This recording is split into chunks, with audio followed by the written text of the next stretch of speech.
नमस्कार, मैं हूँ मनविंदर। आप सभी का एमबीएन नेटवर्क में बहुत स्वागत है। आजकल अरविंद केजरीवाल की बोलती क्यों बंद है? आम आदमी पार्टी के सोशल हैंडल पे इतना सन्नाटा क्यों पसरा हुआ है? अरविंद केजरीवाल जब तिहाड़ में थे, उस समय भी वो जेल के अंदर थे, लेकिन उनका हेल्थ बुलेटिन हर समय सोशल मीडिया पे छाया रहता था। आपको हैरानी हो रही होगी कि इस समय अरविंद केजरीवाल चुप क्यों हैं? दरअसल उनकी बोलती रेखा गुप्ता ने बंद कर दी है। इस पर भी बात होगी, लेकिन जो कहते थे, हम आम आदमी हैं, लेकिन देखिए वो किस कदर ख़ास हुए और ख़ास होकर के कैसे उन्होंने जनता को लूटा और अब जनता ने कैसे उन्हें लौटाया है। किसे? केजरीवाल को, आम आदमी पार्टी को। तो ये तो होना ही था, है कि नहीं? कमेंट करके बताइए कि जनता द्वारा ये जो ट्रीट किया गया है केजरीवाल को, आम आदमी पार्टी को, ये बनता था ना? अच्छा, रेखा गुप्ता जिस दिन से दिल्ली जीती हैं, मुख्यमंत्री बनी हैं, लगातार लोगों के बीच जा रही हैं, लोगों से मिल रही हैं। मैं उनका ट्विटर हैंडल आपको दिखाती हूँ कि किस तरीके से लोग प्रेम से, स्नेह से उन्हें सर आँखों पे बिठा रहे हैं। ज़रा उनके ट्विटर हैंडल पे भी नज़र मारते हैं कि क्या चल रहा है।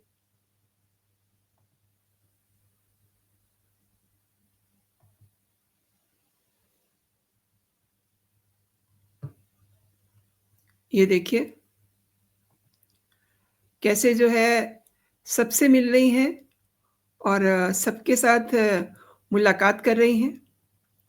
ये देखिए, ये निर्मला सीतारमण जी के साथ मिलने गई हैं और इससे पहले आपने कभी देखा हो अरविंद केजरीवाल को? अब ये सीन कितने भावुक करते हैं देखिए। लोगों का प्यार है उनसे मिलने के लिए। कैसे लोगों को गले लगा रही हैं। देखिए, ये सब भावुक पल हैं और एक-एक चीज़ को जो है, एक-एक शिकायत को जो है वो गहराई से समझ रही हैं। लोगों के बीच में जाकर के केवल वो फ़ोटो सेशन नहीं करवा रही हैं। लोगों के बीच में जाकर के वो उनकी समस्याओं को भी सुन रही हैं। ये देखिए, केंद्रीय पर्यावरण, वन और जलवायु परिवर्तन मंत्री से मिल रही हैं। मतलब उनके मिलने का तरीका देखिए, कैसे लोग उनको जो है गले से लगा रहे हैं, वो गले से लगा रही हैं। ये सब क्या बताता है?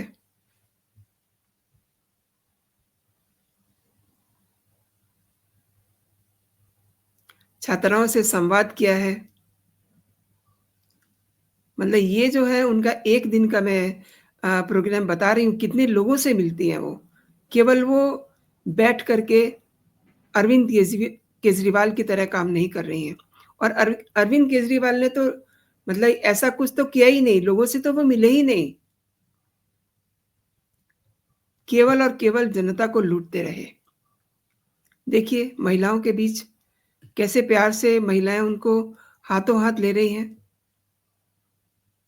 ये सब जो पल हैं, ये जो मैं आपको तस्वीरें दिखा रही हूँ, ये दिखाता है कि किस तरीके से उन लोगों के बीच जा रही हैं, लोग उनसे मिलने जा रहे हैं, सबको समय दे रही हैं वो।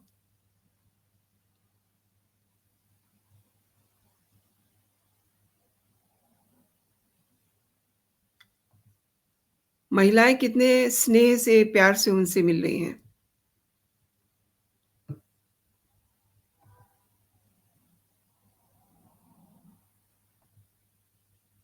तो ये आपको मैंने इसलिए दिखाया था कि आप समझ सकें कि what is the difference between Rekha Gupta and Arvind Kejriwal. क्योंकि अरविंद केजरीवाल ने केवल और केवल लोगों को लूटा। अब आप बताइए, ये जो मैंने आपको तस्वीरें दिखाई हैं, ये उनका ट्विटर हैंडल दिखाया है। कभी आपने आम आदमी पार्टी के लोगों को देखा, नेताओं को देखा, केजरीवाल को देखा लोगों के बीच में बैठे हुए? वो तो केवल अपने शीश महल तक सीमित हो गए थे। उनके कुछ नज़दीकी लोग थे, जो शीश महल तक जा पाते थे, जिन्हें ये पता था कि शीश महल अंदर से दिखता कैसा है। और वो कहते हैं ना कि राजनीति में कोई नीति नहीं होती, लेकिन प्रधानमंत्री नरेंद्र मोदी जी ने ये बता दिया कि राजनीति में नीति और नियत साफ होनी चाहिए। नहीं तो जनता वही करती है जो अरविंद केजरीवाल के साथ दिल्ली की जनता ने किया है। रेखा गुप्ता ने अभी से बता दिया है कि वो दिल्ली को कैसे चलाने वाली हैं। एंड दिलचस्प ये भी है कि रेखा गुप्ता ने वो सारे तरीके, वो सारी कारगुजारियां जो आम आदमी पार्टी ने अडॉप्ट की थी, जो चोरियां की थी, जिस तरीके से जनता का लूटा था, जिस तरीके से लूट खसोट मचाई थी, वो सब रेखा गुप्ता ने ऑन कैमरा दिखाया है। केजरीवाल ने तो मीडिया को खरीद करके अपनी जेब में रख लिया था। जो मीडिया दिखाता, केजरीवाल और उनकी पार्टी में वही दिखता, क्योंकि पैसे दे करके, पैसे का सारा खेल था। और ये मैं सारे मीडिया के लिए नहीं कह रही हूँ, लेकिन अधिकांश मीडिया तो वही करता रहा जो केजरीवाल का हुक्म रहा। अंतर आप देख रहे हैं। रेखा गुप्ता कैसे लोगों से जेल हो जाती हैं, मिल-जुल जाती हैं एकदम, सुरक्षा का कोई इश्यू नहीं।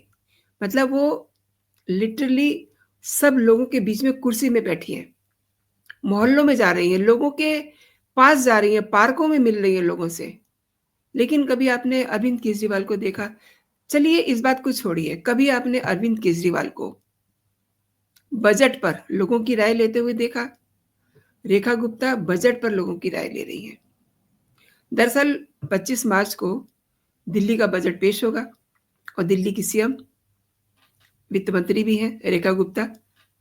पहला बजट है उनकी सरकार का, ये घोषणा हो चुकी है और बजट सत्र यानी कि दूसरा विधानसभा का सत्र सेशन 24 मार्च 2025 से शुरू होगा और 28 मार्च तक चलेगा। लेकिन अगर ज़रूरत पड़ी तो इसका पीरियड बढ़ाया भी जा सकता है। अच्छा, अब मैं बताती हूँ कि अरविंद केजरीवाल हों, मनीष सिसोदिया हों, ये सब मेडिटेशन के लिए क्यों भाग रहे हैं? हालाँकि मनीष सिसोदिया तो लौट आए हैं। दरअसल ये हारने के बाद, दिलों से उतरने के बाद लोगों के बीच में क्या मुँह लेकर के जाएँ? और जब सत्ता इनके हाथ में थी, उस समय ये लोगों को लूट रहे थे, खसोट रहे थे, लूट-खसोट मचा रखी थी। रेखा गुप्ता की सरकार ने तो आम आदमी पार्टी के पिछले 10 सालों के जो उनका टेन्योर था, उस दौरान जो भी काम उन्होंने करवाए, जो देरी से काम चल रहे हैं, उन सब की जाँच करवाने का फैसला लिया है, जिन कामों में देरी हुई है। और इस जाँच में ये भी देखा जाएगा कि ये जो योजनाएँ हैं, परियोजनाएँ हैं, इनकी देरी के लिए ज़िम्मेदार कौन है और उनके विरुद्ध कार्रवाई की गई है या नहीं? और निर्माण कार्यों में घपला करने वालों को भी कार्रवाई के दायरे में लाया जाएगा। और जो जानकारी सामने आ रही है ना, उसमें जाँच के दायरे में पीडब्ल्यूडी की ओर से करवाए गए विकास कार्य जो हैं, उनकी लिस्ट लंबी है। और पीडब्ल्यूडी के पास राजधानी की सड़कों को बनाने से लेकर के उनके रख-रखाव, सरकारी इमारतें, आपको पता ही है शीश महल का सारा काम अरविंद केजरीवाल के कहने पे करवाया गया पीडब्ल्यूडी ने। क्यों करवाया भई? पीडब्ल्यूडी को भी तो कुछ बुद्धि होनी चाहिए। आपने 2-3 इमारतों को मिला करके एक शीश महल बना दिया और जहाँ पर पैसा खर्च करना चाहिए था, यानी कि स्कूलों में क्लासेस बनाए जाने चाहिए थे और हॉस्पिटल्स का जो है रेनोवेशन किया जाना चाहिए था, वहाँ कोई पैसा खर्च नहीं हुआ। अब हालाँकि देखिए शीश महल का जो रेनोवेशन हुआ है, उसकी सीबीआई और दूसरी जाँच एजेंसियाँ जाँच कर रही हैं। लेकिन बात वही आती है कि रेखा गुप्ता अब जो चोरियाँ अरविंद केजरीवाल के सरकार के दौरान की गई हैं, उन सबको कैमरे पे दिखा रही हैं।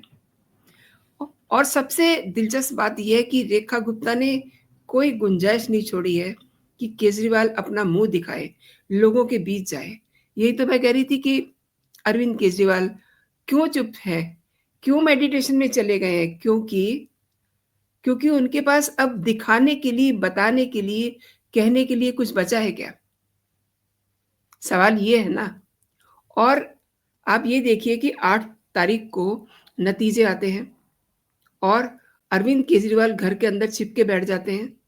अचानक से एक ट्वीट आता है, वो भी उस समय जब पंजाब में भगवंत मान नशे के खिलाफ अभियान छेड़ते हैं, तो एकदम से अरविंद केजरीवाल अलर्ट होते हैं कि अरे! सरकार तो मेरी है वहाँ और भगवंत मान वो वहाँ पर अपना अभियान छेड़ दिए हैं नशे के खिलाफ।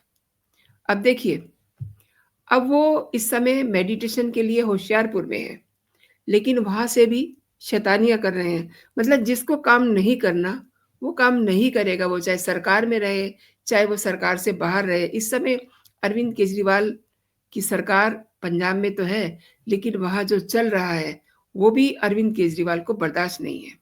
ये कुछ ऐसे लोग होते हैं, जिनको काम नहीं करना, यानी कि ना तो खेलना है, ना खेलने देना है। अब ये भगवंत मान को प्रेशर में लेने के टैक्टिक्स अपना रहे हैं। कुछ दिन बीत गए हैं मेडिटेशन के, कुछ दिन रह गए हैं। उतने दिन तक इनके तमाशे चलते रहेंगे। हाँ, मनीष सिसोदिया अपने मेडिटेशन से लौट आए हैं और अब बड़े-बड़े वो जो है बातें कर रहे हैं। हालाँकि उन्होंने किसी को अपना चेहरा नहीं दिखाया है। किस मुँह से जो है जनता के बीच में जाएँ? इतने सारे दाग जो रेखा गुप्ता सरकार ने लोगों को दिखा दिए हैं, उसके बाद कोई वजह नहीं बनती है, कोई वजह नहीं बचती है कि वो लोगों के बीच में जाएँ। आपने मेरे साथ पूरा वीडियो देखा, आपका बहुत-बहुत धन्यवाद और ये कंटेंट आपको कैसा लगा है मुझे ज़रूर बताइएगा कमेंट करके और देखिए वीडियो को लाइक भी कीजिएगा और कमेंट तो ज़रूर कीजिएगा क्योंकि आपके कमेंट मेरे लिए बहुत अहमियत रखते हैं। चैनल को अगर अभी तक आपने सब्सक्राइब नहीं किया है, तो सब्सक्राइब भी कर लीजिए और ऑल वाले बटन पे हिट कीजिए ताकि आपको मेरे सभी नोटिफ़िकेशन भी मिल सके। अभी के लिए इतना ही। आप अपना और अपनों का बहुत सारा ख़्याल रखिए, खुश रहिए, स्वस्थ रहिए। जय हिंद, जय भारत।